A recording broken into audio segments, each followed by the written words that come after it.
Welcome to Open Line, Mary Jo. How can I help you? Good morning, Doctor. God bless you. Thank Um, you. You too. I have, thank you.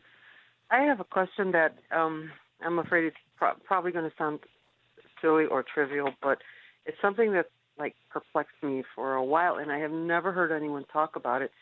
And it's about the creation story, right? And on the second page of the Bible, when it talks about how the serpent started a conversation with Eve, and it's described in a way that's just like this was an ordinary thing, nothing outrageous, nothing miraculous about an animal talking, and no one has ever discussed that, and it sounds so crazy to me, and it makes me wonder if before the fall, if mankind and the animals could communicate, and if part of the So, fall was to, have you ever thought about that to begin with?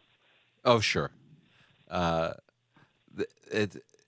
there are those who want to say that before the fall, it was like Dr. Doolittle. And, Hmm. if you could talk to the animals, I think that's not true. There's only two places in Scripture where animals talk. The other place is in Numbers 22 when uh, Balaam's donkey spoke, remember? And it says that God opened the mouth of the donkey to speak. And so that was a supernatural event. I think here in Genesis 3, it's a supernatural event as well. But it's not God opening the mouth of the serpent because uh, God wouldn't encourage Eve to rebel. Who would? It's the enemy. In Revelation 12, it says the serpent of old, the devil, Satan. It defines him that way. So uh, this is a passage where it never mentions Satan here in Genesis 3, but it's the enemy who opens the mouth of the serpent supernaturally to speak to the woman. You say, well, she's not surprised. Well, we don't know that. The Bible doesn't address it.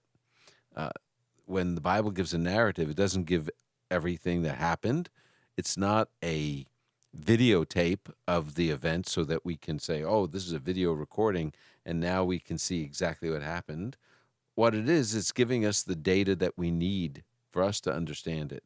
And it seems to me that it's saying, hey, look, the enemy, because it's obviously the enemy, a supernatural enemy, opened the mouth of this serpent to speak and convinced Eve, maybe because it was supernatural and shocking to her, but to disobey God. Nevertheless, this is not Narnia. It's not Dr. Doolittle. What this is that there is a supernatural, powerful enemy of God that opens the mouth of the serpent. And that's what we should remember. The only two places here and Numbers 22. Numbers 22, obviously God working. Here, the enemy, Satan. Revelation 12 tells us that it was Satan who did it.